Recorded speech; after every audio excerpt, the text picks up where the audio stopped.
예, 오늘 읽은 본문의 말씀을 가지고 살기 위해 찾아야 하는 것은 이라는 제목으로 우리 함께 말씀을 나누도록 하겠습니다. 예, 지난주에 교회를 떠나신 분들을 이렇게 밴드에서 정리하면서 참 여러 가지 마음이 들었습니다. 함께 했던 시간이 짧든 또 길든 그 함께하는 시간 동안은 같은 목표를 가지고 우리가 함께 걸어갔던 분들이기 때문입니다. 그러나 이제는 섬기는 교회가 달라졌기 때문에 현재 몸담고 있는 교회에 최선을 다하고 또 섬기는 교회 담임 목사님과 100% 마음을 공유하고 함께하는 것이 맞다라는 생각으로 정리를 하게 되었습니다. 그래서 밴드에서 탈퇴하게 된 것은 미워서도 아니고 또 다시는 보지 않기 위해서가 아니라 그분의 신앙을 존중하고 또 그분을 사랑하는 마음이 있기 때문이라는 것을 기억했으면 좋겠어요. 그분들은 지금 이 설교를 들을 수 없지만 제 마음이 그렇다는 것을 한번 여러분들에게 말씀을 드립니다. 여러분, 자녀를 키우다 보면 마음과는 달리 매를 들거나 때로는 혹독한 벌을 주는 경우가 있습니다. 그러나 그 매와 벌이 자녀를 이제 그만 사랑하겠다라고 하는 그런 부모의 마음은 전혀 아닌 것이죠. 그 매와 벌에는 더 특별한 사랑이 있습니다. 더 이상 잘못된 길을 가지 말라고 하는 부모의 간곡한 마음과 또 그 매와 벌을 하면서 그 안에 부모의 찢어지는 마음이 동시에 있는 것이 부모님의 매와 벌이라고 저는 생각을 합니다. 하나님도 마찬가지입니다. 하나님은 유일한 아들 예수 그리스도 이 땅에 보내셔서 우리를 구원하시고 우리를 하나님의 자녀로 삼아 주셨습니다. 하나님의 마음도 같지 않을까요? 구원하신 자녀들이 이 세상 가운데서 그 누구보다도 행복하고 그 누구보다도 멋지게 살기를 원하시는 것이 저는 하나님의 마음이라고 생각합니다. 그러나 오늘 기도처럼 정말 우리의 삶에 엄청나게 많은 굴곡과 어려움을 주시는 것은 사랑하지 않아서가 아니라 그 방법을 통해 하나님을 찾게 하고 또 하나님의 길에서 벗어나지 않게 하시기 위함입니다. 자녀들이 어렵고 힘든 시간을 보내는 것이 너무너무 마음이 아프지만 사랑하시기 때문에 우리 하나님이 그 순간을 견디고 버티고 하시는 거라고 생각합니다. 그래서 우리가 지금까지 걸어온 엄청나게 많은 그런 상황들은요, 하나님이 우리를 사랑하고 있는 저는 흔적이라고 생각합니다. 우리에게는 그 순간 고통이고 아픔이었지만 그것은 하나님의 사랑의 흔적이라는 것을 우리가 이 시간 기억했으면 좋겠습니다. 여러분, 이처럼 하나님은 수많은 민족 중에 작은 나라 이스라엘을 선택하시고 그들을 가장 강력하고 멋진 나라가 되기를 원하셨겠죠. 그러나 이스라엘은 하나님의 그러한 생각과는 거리가 먼 삶을 많이 살았습니다. 그러면 하나님은 그들을 사랑하시기 때문에 그들에게 심판의 회초리를 드시는 거죠. 심판을 통해서 그 나라에 심한 가뭄을 내리셔서 그들을 그 가뭄을 통해서 하나님을 찾게 하시고 심지어는 이방 나라의 침략을 당해서 멸망당하게 하시고 또 많은 백성들을 그 이방 나라의 포로로 잡혀가게도 하십니다. 그런 자녀들을 보시면서 하나님은 가슴을 치고 통곡을 하셨을 거예요. 그러나 사랑하시기 때문에 그 순간도 참고 또한 참으신 것이죠. 여러분, 아모스서는 하나님의 심판에 대한 이야기가 많이 나오는 성경 중에 하나입니다. 그러나 그 심판의 말씀을 보면 우리를 사랑하시는 그 하나님의 마음이 잘 드러나 있습니다. 오늘 말씀 중에서도 여러분을 끝까지 포기하지 않으시고 사랑하시는 그 하나님의 마음이 느껴지게 되기를 주님의 이름으로 축복합니다. 여러분, 아모스 선지자는 드고아 출신이라고 이야기하고 또 고향을 떠나서 북이스라엘 수도였던 사마리아에서 활동한 그런 선지자였습니다. 당시 남유다나 북이스라엘은 경제적으로 군사적으로 다윗과 솔로몬 이후에 가장 좋은 시간들을 보내고 있었습니다. 여러분, 나라나 개인이나 마찬가지로 그렇게 번성할 때, 잘 살게 되어질 때 가장 빨리 찾아오는 것이 바로 영적인 타락입니다. 이스라엘은 경제적으로 부유하고 또 군사적으로 안정되자 하나님께 감사하고 하나님의 말씀을 듣고 하나님의 말씀대로 살기보다는 우상 숭배와 혼합 종교에 그들의 마음과 그들의 생각을 빼앗기고 말았어요. 이렇게 극심한 타락의 길을 걷게 되어지자 우리 하나님께서 북이스라엘에게 하나님의 심판을 예언하게 하시는데 그 예언자로 오늘 아모스 선지자를 우리 하나님께서 사용을 하신 것이죠.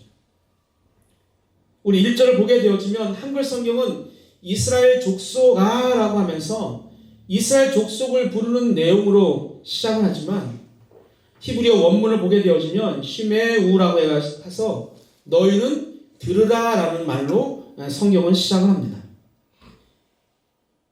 이 말씀은 지금부터 아모스 선지자를 통해서 하는 말은 너무너무 중요하니 잘 들어라라고 하는 하나님의 그런 말씀인 것이죠.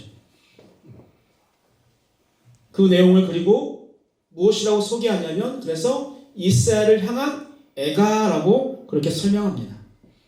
여러분, 애가라고 하는 건 슬픈 노래인데요. 초상을 당한 집에서 죽은 자를 애도하는 것을 말합니다. 즉 죽은 자를 위한 노래인 것이죠. 아모스가 지금 북이스라엘 향해서 애가를 기록한 것은 북이스라엘이 영적으로 죽은 사람처럼 보여지고 그렇게 지금 취급하고 있었고 또 동시에 북이스라엘이 겪게 될 심판의 강도가 사람이 죽었을 때 당하는 그런 심판의 강도와 같이 굉장히 클 거라는 것을 또한 의미하는 것이라고 할 수 있습니다. 그렇다면 아모스 선지자는 어떤 슬픈 노래를 지었을까요? 우리 2절과 3절을 읽겠습니다. 처녀 이스라엘이 엎드러지며 다시 일어나지 못하리로다. 자기 땅에 범지우며 일으킬 자가 없으리로다.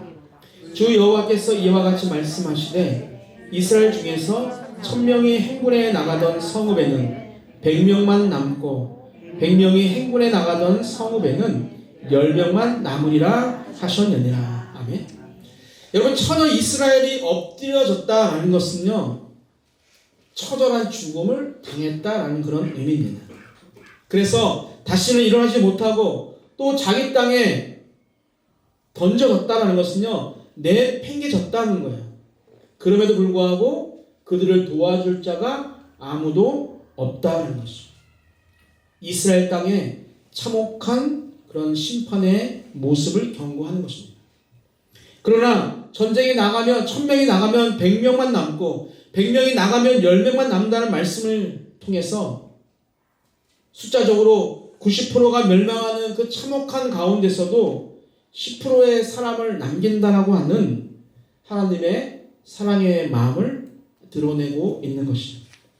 그리고 처절한 가운데서 이스라엘 민족에게 하나님은요, 살아날 수 있는 방법, 심판에 이길 수 있는 그 방법에 대해서 오늘 본문을 보면 3번이나 걸쳐서 그것이 무엇인지에 대해서 말씀을 하고 있습니다. 그렇다면 어떻게 하면 우리가 절망적 심판의 상황에서 그 죽음의 상황에서 우리가 벗어날 수 있을까요? 우리 첫 번째 같이 읽을까요? 하나님을 찾는 자가 되는 것입니다. 아멘. 여러분, 4절을 보게 되어지면 너희는 나를 찾으라 그리하면 살리라 라고 성경이 번역하죠. 즉 찾으면 살게 된다라는 그런 뉘앙스로 우리가 보여지지만 원문을 보게 되어지면 두 단어 모두가 다 그냥 명령형 동사예요. 나를 찾으라 그리고 살아라 라는 그런 말씀입니다. 여러분, 하나님을 찾는 행위와 생명을 살리는 행위가 동일하다는 거예요. 하나님을 찾는 행위가 바로 자신의 생명을 살리는 행위라는 것입니다. 여기서 찾다라는 단어는요, 구하다, 요구하다, 그리고 자주 가다라는 그런 뜻이 있습니다. 누구에게 구하고 누구에게 요구하고 누구에게 우리가 자주 찾아가야 한다는 거예요?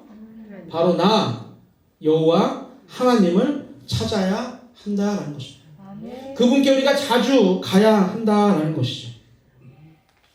왜? 하나님은 하나님의 사랑을 버리고 늘 배반하면서 하나님이 하지 말라는 일을 골라서 하는, 그리고 우상을 숭배하는 자들에게 살아갈 수 있는 방법을 우리 주님께서 알려주실까요? 그것은 한 영혼이라도 더 구원하고자 하는 하나님의 사랑의 마음 때문입니다. 예수님이 이 땅에 다시 오시기 전에, 심판의 주로 오시기 전에 한 영혼이라도 더 구하는 것이 하나님을 떠나 또 배신의 삶을 사는 사람들의 그 심판보다 더 중요하고 더 가치가 있는 일이기 때문입니다.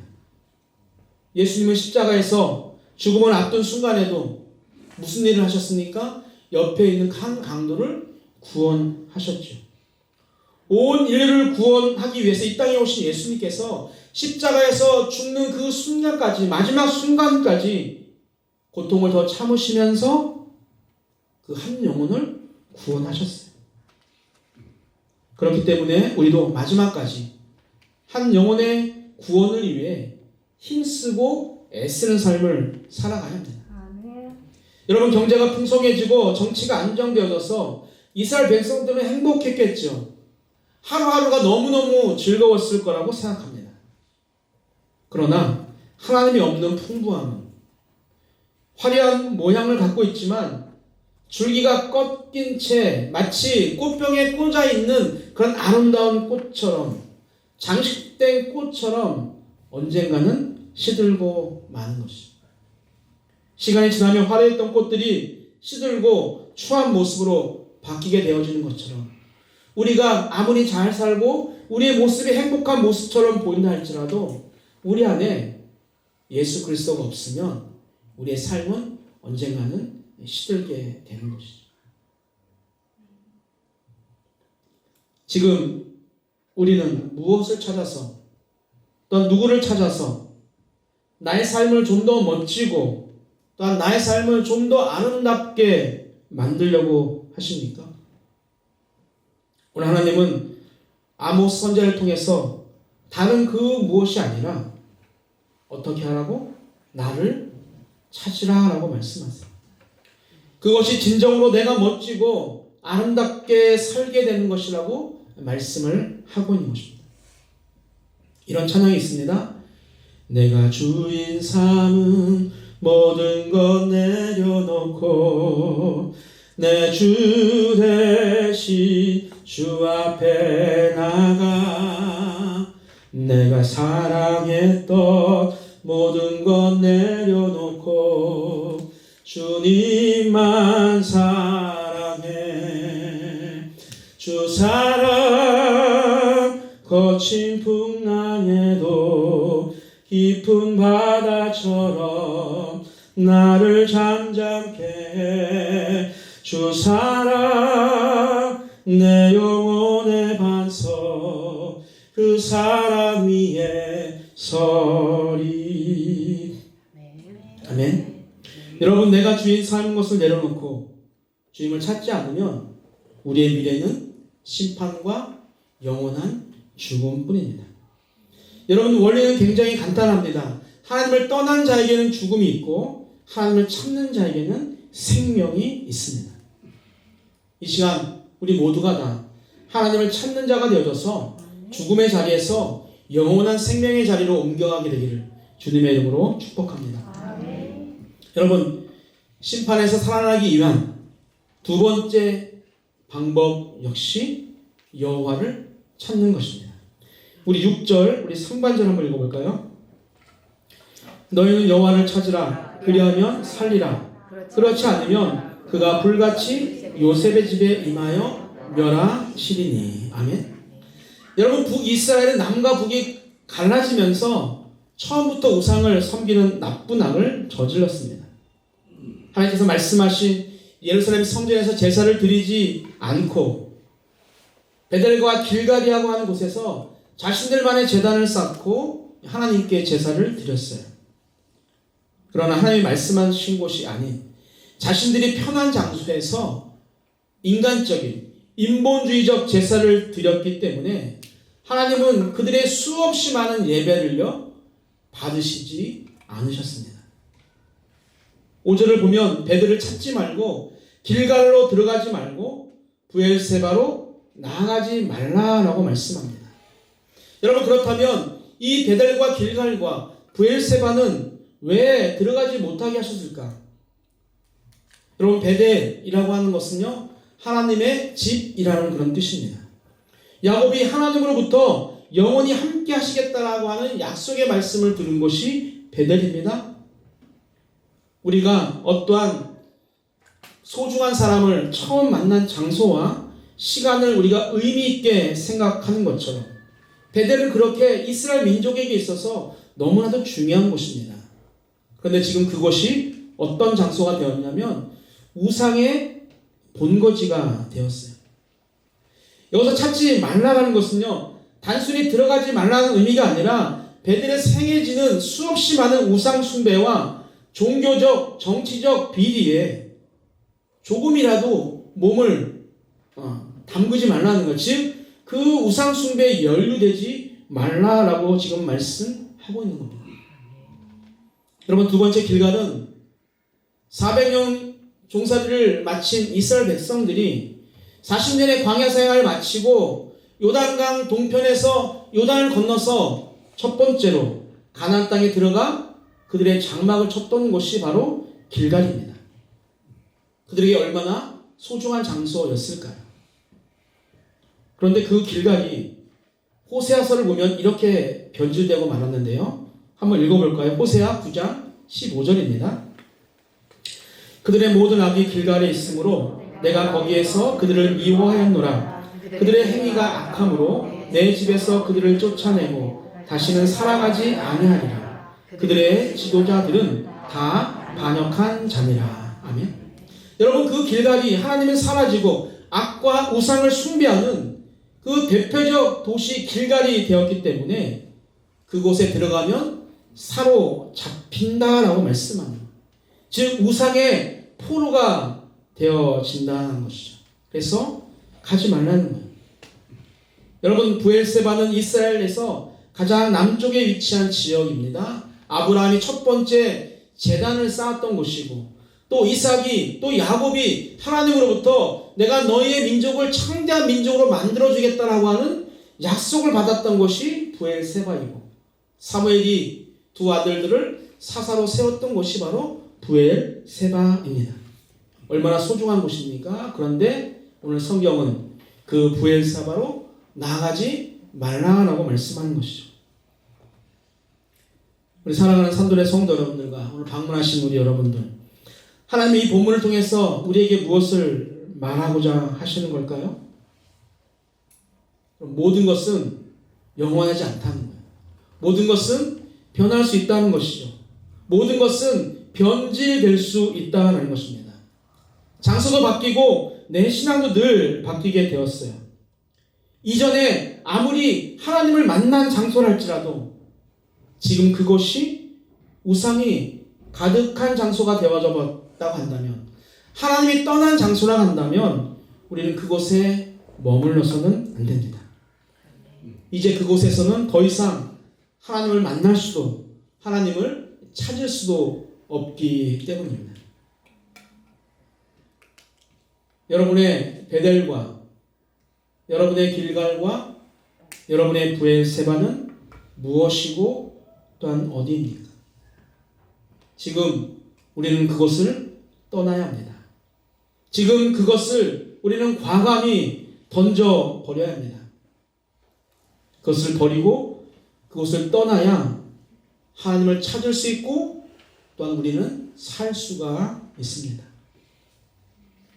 여러분만의 베델, 또 여러분만의 길갈, 여러분만의 브엘세바를 떠나서 하나님을 찾는 자가 되기를 주님의 이름으로 축복합니다. 여러분, 또한 우리가 심판에서 살아남기 위해서 세 번째 방법 역시 여호와를 찾는 거예요. 우리 7절을 읽겠습니다. 정의를 쓴쑥으로 바꾸며 공의를 땅에 던지는 자들아. 아멘. 오늘 말씀을 보면 이스라엘은 정의를 쓴쑥으로 바꾸었고 공의를 땅에 던진 자들이 되었다라고 이야기합니다. 여러분, 하나님이 이스라엘 백성들을 선택한 이유는 그의 후손들이 하나님이 선택하신, 보여주신, 허락하신 그 땅에서 정의와 공의를 하게 하시기 위함이라고 성경은 이야기하고 있거든요. 창세기 18장 19절입니다. 내가 그로 그 자식과 건속에게 명하여 여호와의 도를 지켜 공의와 정의를 행하게 하려고 그를 택하였나니 이는 나 여호와가 아브라함에게 대하여 말한 일을 이루려 함이니라. 아멘. 여러분, 하나님께서는 아브라함의 자손들을 통해서 하나님의 그 땅에서 정의와 공의를 이루시길 원합니다. 여러분, 정의와 공의는 하나님의 속성 중에 하나예요. 그런데 이스라엘이 그러한 정의와 공의를 상실했다는 것은 하나님의 속성, 하나님의 성품을 완전히 떠난 삶을 지금 살아가고 있다는 것입니다. 그렇기 때문에 심판을 받을 수밖에 없지만 살아날 수 있는 방법을 주신 거예요. 그것이 바로 여호와를 찾는 것입니다. 우리 8절을 볼까요? 묘성과 삼성을 만드시며 사망의 그늘을 아침으로 바꾸시고 낮을 어두운 밤으로 바꾸시며 바닷물을 불러 지면에 쏟으시는 이를 찾으라. 그의 이름은 여호와시냐. 아멘. 지금 찾는 하나님이 어떤 하나님이십니까? 하나님은 묘성과 삼성을 만드신, 즉 우주 만물을 만드신 전능하신 분이고, 하나님은 사망의 그늘을 아침으로 바꾸시고 낮을 어둠으로 바꾸시고 바닷물을 불러서 지면으로 비를 내리시는, 즉 모든 자연을 주관하시고 우리의 생명까지도 주관하시는 전능하신 하나님 아버지입니다. 그 하나님을 찾게 될 때, 하나님을 내 마음의 구원자로 모시게 될 때 우리에게 약속하신 것이 바로 무엇이냐면 영원한 삶이에요. 그것이 바로 구원입니다. 사랑하는 우리 삼돌의 성도 여러분들, 영원한 삶을 살기 위한 다른 방법은 없습니다. 오직 하나님을 찾는 자가 되는 거예요. 오늘부터 그 하나님을 찾는 자가 되기를 주님의 이름으로 축복합니다. 그래서 모든 우리 성도님들이 영적으로 다시 살아나서 하나님의 구원 열차에, 구원의 방주에 다 탑승하게 되기를 다시 한번 주님의 이름으로 축복합니다. 여러분, 목회를 하면서 여러 가지 꿈들이 있었는데 설교를 준비하면서 과연 나에게 지금 이 순간에 꿈은 무엇일까를 한번 생각을 해보았습니다. 그것은 정말 우리가 하나님과 약속한 예배 시간마다 예배당이 꽉 찬 상태에서 예배를 하나님께 드리는 것입니다. 하나님을 사모하는 사람들이 이 공간에 가득 차서 하나님이 받으시는 예배를, 즉 예배자가 되는 것입니다. 그러나 더 큰 꿈, 진짜 저에게 꿈이 있다면 저에게 맡겨주신 여러분 모두가 한 명도 빠짐없이 하나님을 찾아서 영원한 생명을 얻는 것입니다. 그래서 하나님의 부르심을 받고 제가 하나님 앞에 섰을 때 하나님으로부터 너에게 맡겼던 양들을 한 명도 실족하게 하지 않고 내 품에 안기게 했으니 참 고생했다. 세상에서는 무명한 목사였지만 나에게는 정말로 유명한 목사였다. 신실한 목사였다라는 이야기를 듣는 것입니다. 여러분, 그 사명을 감당하기 위해서 사랑하지만 이스라엘 백성들에게 무서운 혹독한 벌과 심판을 내리셨던 하나님처럼 저도 여러분의 새로운 삶과 믿음과 사업과 어떤 직장과 또 자녀와 건강을 위해서 제 기억이 닿는 날까지 여러분의 이름과 또 자녀들의 이름을 불러가면서 기도할 것입니다. 하지만 하나님처럼 때로는 여러분들이 듣기 싫은 그런 이야기들도 개인적으로가 아니라 강단에서 계속 선포할 것입니다. 하나님, 산돌교회 모든 성도님들이 한 영혼도 빠짐없이 하나님을 찾아 영원한 천국에서 만나게 해 주십시오. 저만 그렇게 기도하는 것이 아니라 우리 순장님들, 우리 장로님부터 안수집사님, 권사님들 모두가 다 옆에서 함께 신앙생활하는 공동체 한 사람 한 사람을 위해서 우리가 늘 그런 기도를 하게 되었으면 좋겠어요. 그럴 때 제 꿈이 여러분의 꿈이 되어지고 또 여러분의 꿈들이 모아져서 하나님의 꿈이신 모든 영혼들을 구원하시는 그런 놀라운 꿈을 이루게 될 것이라고 생각합니다. 사도행전 4장 12절 읽고 마칠까요? 다른 이로서는 구원을 받을 수 없나니 천하 사람 중에 구원을 받을 만한 다른 이름을 우리에게 주신 이 없음이라 하였더라. 우리에게 구원을 주실 다른 분은 없습니다. 예수 그리스도만이 우리에게 구원을 주셔. 그 하나님을 찾고 찾는 자가 되어져서 죽음에서 영원한 생명의 자리로 우뚝 서게 되길 다시 한번 주님의 이름으로 축복합니다.